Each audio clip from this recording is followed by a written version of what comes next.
The Nintendo Switch has been around for 4 years, since 2017, and just last week they actually updated the Switch to allow Bluetooth audio headphones. Hello everybody, James Blue Eye Tech coming here.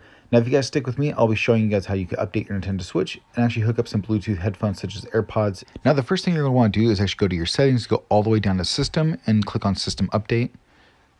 After that, you'll see this prompt to update. Just click Update, and then it will start the process to update to 13.0.0, and it will also prompt you to close out any games you have open as well.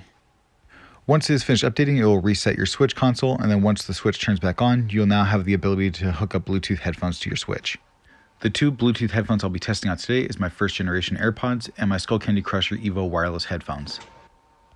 Once your Switch is finished updating and is turned back on, go back to settings, scroll all the way down until you see Bluetooth audio, and then we can begin the pairing process.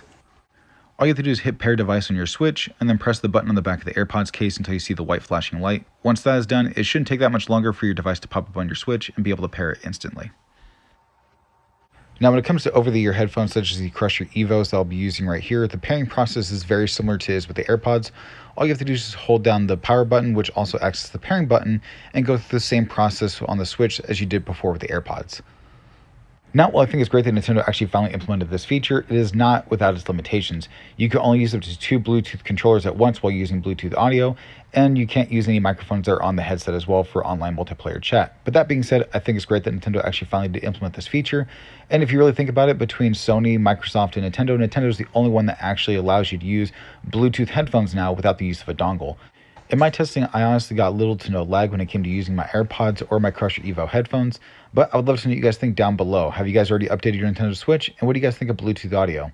As always, it's been James with Blue Eye Tech. I'll catch you guys next time. Have a good one.